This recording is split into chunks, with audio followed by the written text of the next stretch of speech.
Hello, beautiful people. I'm DJ, and welcome back to my channel, DJ Cooks and Books. Today, I'll be talking about Yellowface by R.F. Kuang or Rebecca F. Kuang. I read this book in 2 days, and I'm a slow reader. I can't finish this size book in 2 days when I'm working on in weekdays, and it was so fun and entertaining that I couldn't stop reading it. It's a story of these two authors. One is Asian, one is white, and the white author June is very jealous of the Asian one, Athena, because she got an overnight stardom and white author's first debut novel flopped. And although they went to the same university, they did pretty much the same things since they were young, but they were supposed to be twin stars rising in the world of the publishing industry, but they didn't. And Athena was like super rich, like at 27, successful, and June is not. So what does June do? She steals Athena's manuscript. She steals a big chunky novel about Chinese laborers in World War One that Athena wrote about. And Athena is Asian American. She is also not very fluent in Mandarin. She is not Chinese, but she's American Asian, and it's still like there is so many nuances in that when she's writing a novel about her ancestry and Chinese culture and heritage and everything. But then June, who is like super white, she steals it and nobody even bats an eye when she publishes this novel about Chinese laborers in World War One casually. Before June steals the novels, she witnesses Athena die in a freak accident involving choking on pandan pancakes. That's just, I mean, it's dark, it's really dark, but it's so funny that she's just like silenced like that. And I was gripped from the first chapter. It is incredibly fast paced and I loved it. Like, unlike Babel, let me not talk about Babel because I have some gripes with it. Like, they are queer baiting when it comes to Robin and Rami, and they shouldn't have done that. I'm digressing. White authors are butthurt about diversity being the keyword in the publishing industry, and they think that just because you're diverse, just because you're Asian or you're black or you're brown, you will get the publishing deals and good deals and you'll get your books published. And it's not simply true. Like, you are not looking at the privilege that white people have enjoyed for so long, forever, and now that we are getting a little bit more recognition, then you are butthurt. That's just so funny and so, like, I don't even have words, like, so entitled. And this novel explores this topic in a very, very funny, cynical, meta mockumentary on the publishing industry sort of way. And it's very compelling, it's very thrilling, and I couldn't put it down for a while. And I would highly recommend that you read it. It's very fun and entertaining, and I loved it. I gave it a 4 out of 5 stars. I loved all parts of it except for few and those few parts are the reason why I have given it 4, not 5 stars, and I will talk about that in spoiler section. For now, this is my unspoiler section, and I would encourage everybody to go and read it. It's a fun novel. I was laughing out loud, I was shocked, I was cringing. It's all the emotions. Like, it's a wild book, and you should definitely go and check it out. Now let's get into the spoilery section. First, let's talk about the parts that I loved in the book. I mean, there were so many. So the first chapter of the video I am going to call, in the spoiler section, a sexist and a racist walk into a bar. This is about Daniela. Daniela is a sexist woman who works as an editor, and she's successful white woman, and she becomes June's editor on her stolen manuscript from Athena, and she suggests the most unfathomably racist changes to the manuscript, and June is happy to make the changes. They're like complimenting each other. They're like, you're so easy to work with, so are you are amazing, incredible. Daniel also has other two white authors who are like famous for writing like blonde bombshells and their adventures or some kind of historical fiction or something typical Bridgerton maybe kind of stuff. And this like June becomes their like one of the Eden's angels. Like Eden is the name of the publisher, and it's just so cringy and funny. And then June has the gall to accuse Athena or the other Asian authors of just being in their echo chambers and tweeting and talking about their own kind and blah blah blah. And she's, while the whole time she's bitching about everybody else on this group chat with Aiden's and angels, and these white women are just unhinged. Oh my god. Let me tell you a little bit about how and when. Like Daniel, she's like, Daniel's most favorite passages are original to me. June is so like happy, she's rejoicing in the fact that she is like getting the recognition by Daniel for her racist prose. And then they give some white characters like sympathetic arcs in the book, and they are like white savior complex defined in that book.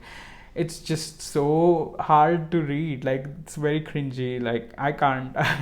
And they're like, I didn't think Athena needed to like include so much boring history. Like you need a strong character and you need a sympathetic white character to make a novel work for the Western audience, because they are the main target of the book and not the Asian characters. Who cares what Chinese people think, even though the novel is about Chinese people. My god, I'm so like, I don't know whether to yell or whether to like laugh or whether to just be like, I'm done with this.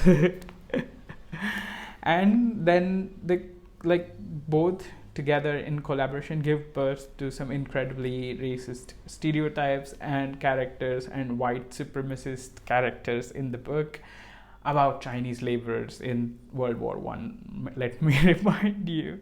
And she's like, Athena is being self-indulgent. She has included so many Chinese original phrases, like nobody can pronounce it. Why are people all called the same name in Chinese? And why? What is this supposed to be? If this is a surname or this is a family name, then why is it attached to this name and why? And she's just all whiny about all her stupid bullshit. She's so unable to understand anything that's going on, and she just completely misses the point.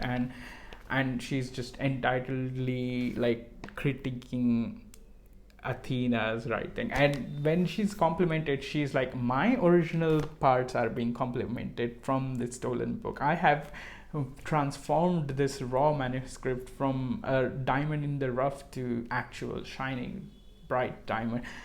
I can't with June. She needs to be put away somewhere. I can't. And when somebody critiques the writing, she's like, it's Athena's fault. Athena is too self-indulgent. Athena is blinded by all the things that she can do because she's successful. She can do no wrong, and she's entitled, and she's just writing whatever she wants, not considering how the precious white audience will react to it. Oh my god. That part is just hilarious. Let's move on to the next part. The unhinged sidekick, the next chapter in my saga about Yellowface and the fun things that I love about it. Do you remember Otis Amos Vex, Mindy, the character who is a sidekick in the novel My Year of Rest and Relaxation? Mindy is unhinged, but she's clinging to some sense of normalcy, whereas the main character is just unhinged. She's just like doing poo-poo in public places and other things. It's a topic for another day. It's a dumpster fire. But I love that book, by the way. But Mindy, like if she's given like a big character development arc, she would be like June, but she wants to be the normal one in their friendship. Just like that, June is just pretending to be a normal, basic white girl, but she is cuckoo. She's doing things that are way, way, way past the boundaries of ethicality, and she's doing unhinged shit. So yeah, I just was thinking about Mindy when I was reading initially what June is like. She has some sympathetic background, and RF Kuang in one of her interviews also said that she wanted to make the characters nuanced. Like, she didn't want Athena to be perfect, and she didn't want June to be perfectly bad. She wanted to give her some sympathetic or redeeming things or background, and then she wanted her to do fucked up things so that people will be conflicted. And that's the exact effect that it had on me. In the beginning, I was like, what's happening? I mean, I was not very sympathetic, I will admit. Like, it doesn't come across sympathetic at all. Like, for the most part, there were some parts where I felt bad for June, but for the most part, I was like, what? What is she doing? Next chapter is cultural appropriation 1-on-1, or slash what in the ignorant trashy hell. So June tries to teach herself Mandarin because there are some Mandarin words, Chinese words, in the manuscript that Athena has written, and she fails miserably as expected. But what she does, she writes about it like, I even tried to teach myself Mandarin, but no matter how hard I try, all the characters look unrecognizable as chicken scratch, and the difference in tones feels like an elaborate practical joke, so I give up. The gall this woman has. I mean, I'm somebody who loves learning foreign languages, and just the tonal differences in Chinese are the biggest challenge, and a lot of people, even if they study them for years, can't perfect them if they are not Chinese. And it's just, I mean, I was like, I wanted to throw my Kindle at the wall when I read that. I was like, what? I went like that multiple times throughout the book, and that's the fun of this novel. I can't deal with this cultural appropriation. The gall, like the next chapter, is the gall of the Karen and the cringe of everyone else. June goes to Athena's mom's house and convinces her that giving away her notebooks would be like putting Athena's corpse on display. I mean, how did she say those words when she just stole her magnum opus, Athena's magnum opus, and she just ran with it? She published it under her name without giving Athena any credit. Oh my god, and she's just so shameless. I was like, the audacity of this white woman is incredible. I'm like, I wish I was this confident. I could take even like a fraction of that confidence and feel like I've accomplished something. And of course, apply it to ethical things, not depraved things like June. The whole time, like, June was talking to Patricia Liu, her mom, Athena's mom, was just very, very cringeworthy to me. I mean, she was just convincing her to do things that are so far away from her best interests that I was like, no, this was such a shit show. The next section is called Shade. Shade on herself and on others, on us, people on BookTube, people who love books, but it's in a very funny way. She says, I will read a little quote from her. This will be for sure the book of the season. At least we are trying to do everything we can to make it so, says Jessica, the publicist. That felt like a little bit of a shade on Babel, thrown on Babel on herself. It was like so overhyped. Like, that's, I hate when books are so overhyped and people are like, my top 10 favorites, and they have incredible literary fiction and like super deep books and everything, and number one spot is Babel by R.F. Kuang. I mean, I like it, I like the book, but it was so overhyped, and she just throws shade at I guess herself intentionally, unintentionally. I don't know, when she's saying that the marketing and publishing team just is doing everything. She also makes a little playful dig at Sally Rooney for being super popular. She goes to a public event where the author is supposed to sign books and read from the book or something, and there are so many people that she's like, no way that these people are all here for me. Did I make a mistake in seeing the schedule, and did I come for Sally Rooney's event instead of my own? That was so funny. I'm like,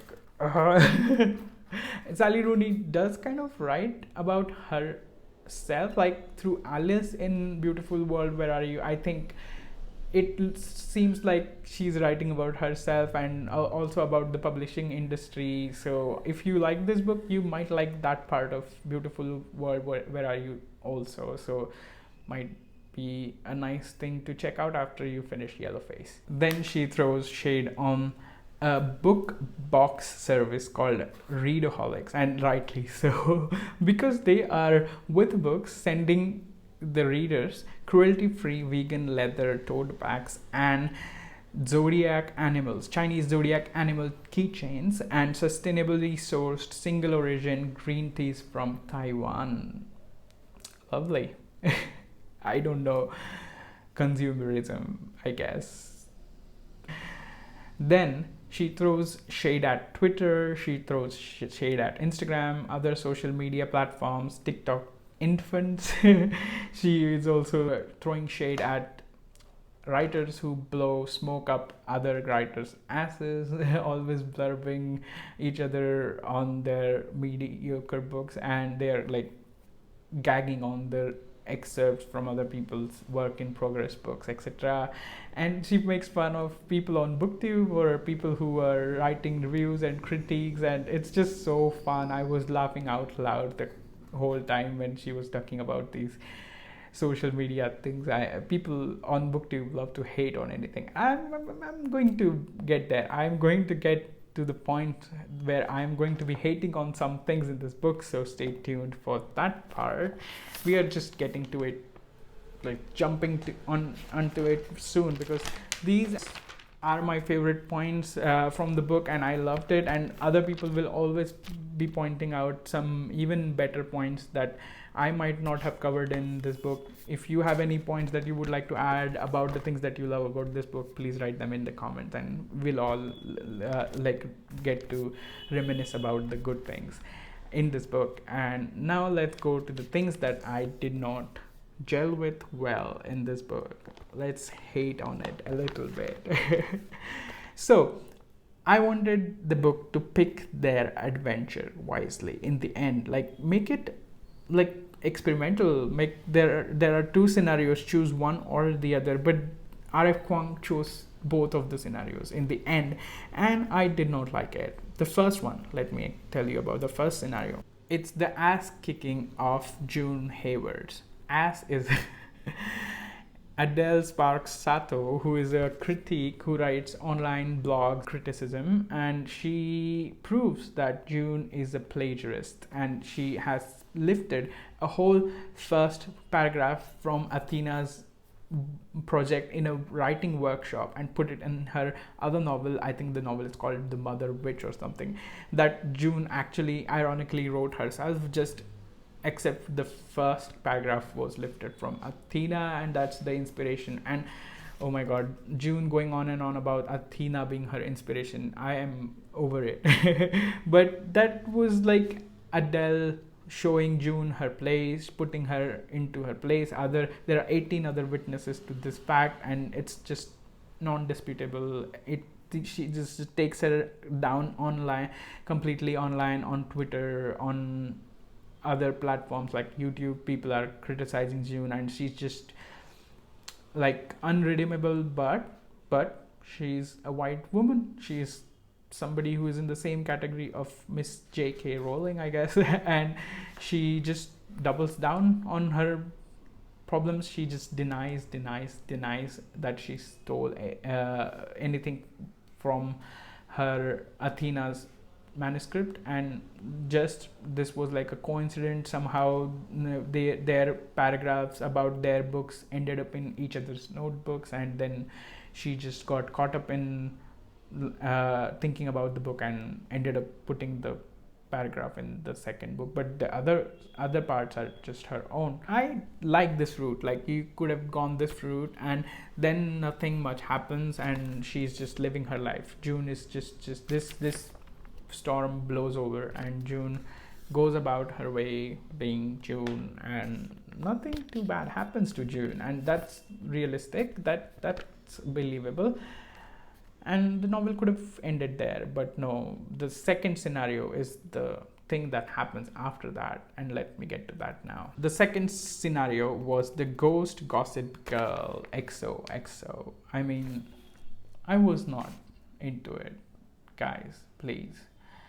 So Candace is a scorned woman. She got fired because June forced practically Daniela's hand to get rid of her when Candace had insisted on getting a sensitivity reader for The Last Friend by June, and therefore she just is like, rude of you to suggest that this book about Asian people should be read by Asian sensitivity reader before, and Candace is just blacklisted. Daniela just uses all her power to get rid of her, and she's like crazy with revenge in her head, and she starts posting on Athena's old Instagram account. She resurrects it from the dead, if you will, and she just posts this incredible photoshopped images of Athena with today's newspaper or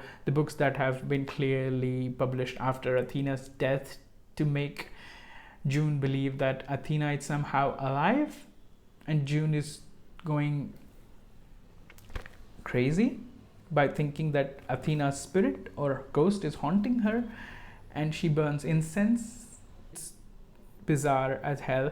And then she has this big confrontation on the exorcist steps, some steps in somewhere where there are a lot of accidents happening because they are so steep and slippery and stuff, and Athena and June had an inside joke where they had race, and June had fallen down, but Athena just kept going and won the race, and Candace lures her to the steps and confronts her and makes her confess by saying weird things like Scooby-Doo style on microphone, I don't know where, and through the shadows in British accent, Athena's accent, and then she comes into the view and confronts June about her just destroying her, and did June know how hard it is to survive in publishing industry or get a job? Just so confusing. Candace is just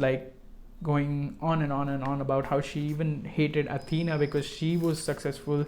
Other Asian people had less success to go around, and it's just I mean, I get it. I also like the moment when they are struggling, they are physically fighting, and June is like, if I killed Athena, I pushed her from these steps, I can run away, I can just say that this is an accident. I mean, how? This is the second time somebody has died next to you, if that had happened, but that doesn't happen. She is struggling, and June is trying to get her grip, and she's trying to hold on to the floor behind her so that she doesn't fall herself from the steps, and the moment that she tries to grab on for some kind of support to the floor, it's not there, and she's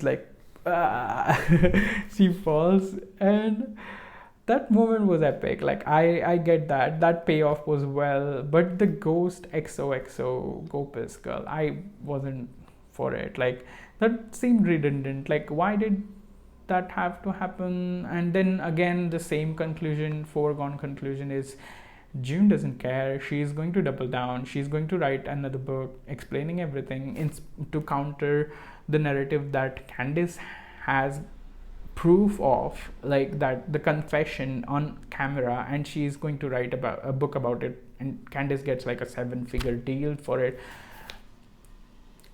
I was like, okay, all right. But yeah, that was just not my favorite part. Like, you could have chosen one or the other. I get the temptation, but yeah, you needed to choose. Another plot hole, I think. This is a plot hole that I am like, I was little bit like miffed about it, and I kept on thinking back to it while reading the book until like maybe the midpoint. There is a passage I'll read from it. Athena is famously cagey about her projects until they are finished. No beta readers, no interviews, no sharing snippets on social media. Even her agent and editors don't get to see so much as an outline until she's finished with the whole thing.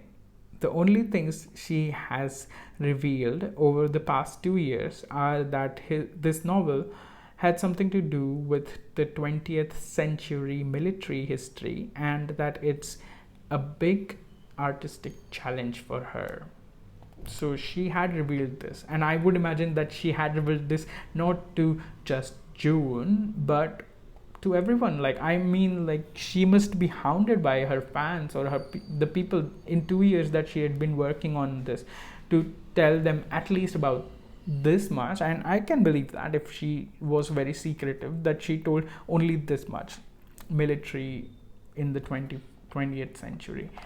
How in the world nobody noticed that June has written a novel exactly on that topic, military in 20th century? Chinese people who were not supposed to be in World War One, fighting for countries like France and England, and that the injustices from there. After she witnessed her die, Athena die in front of her, June did, and I mean, the fans must have been waiting for Athena's novel. Like, for 2 years, she had not put out a novel, I think, or like, even if she did, she was working on a big project, and she had revealed even like a tiny bit of information about it. People must have clung to it. Like, if I were a fan, I would have remembered it no matter what. And especially if she had then gone on to die in a freak accident, I wouldn't be as oblivious to the fact that this manuscript that June has written is totally copied or stolen. I mean, that's just a big plot hole. Like, this is the foundation of the whole like shit show afterwards, and I did not exactly believe it. Like, there needs to be some like suspension of disbelief to enjoy some books. I get that, but I'm just always struggling with that. I think it was a big plot hole, and she should have done something to fix it. Like, it was incredibly clever, other things around it, like how she had not talked about it with anyone, and she was maybe not close with anyone, something like that. That speculation was just something that I did not like. Those are the reasons why it gets 4 out of 5 stars and not 5. And I definitely think it is one of the better one, in my opinion, from when compared to Babel and this. I mean, Babel is fun, like, it's about translation. I'm a translator and I can relate to it, and I was so looking forward to it. Maybe I had too high of an expectation when it came to Babel, but in this case I did not have very high expectations. I mean, I did have good like amount of expectations, but it did fulfill them, and it was so funny, so entertaining, so unputdownable, and I was just like laughing the whole time, and I was just like, I wanted to share like all the laughs and all the fun things, and also my theories about like the plot hole and how the ending was a little bit, I didn't like it too much. Like, they could have chosen one of the two things to talk about, and the book could have been like a 30 pages shorter and it would have made it 5-star for me. Did you think about the book? I'm like really curious to know what you thought about it. If you are nodding along with me and you agree with me, just leave me like some kind of emoji or something in the comments, or like tell me that you agree and I will feel validated. If you don't agree with me, you can write like anything in the comments. Everything is welcome. As like they say in the publishing industry, all publicity is good publicity. So all comments are good comments. Please write them down and I will be looking forward to reading them. And I hope you read this book. This is a fun book, and it will take you out of your reading slump if you are in one, and I highly recommend it. And on that note, I am going to end this video here. Next week, I think I will be talking about Walking Practice by Dolki Min, a Korean translation that I read last week, and that was a ride. Let me tell you, that was a wild ride, and I'm just looking forward to talking about that as well. I will see you in my next video. Until then, take care and bye bye.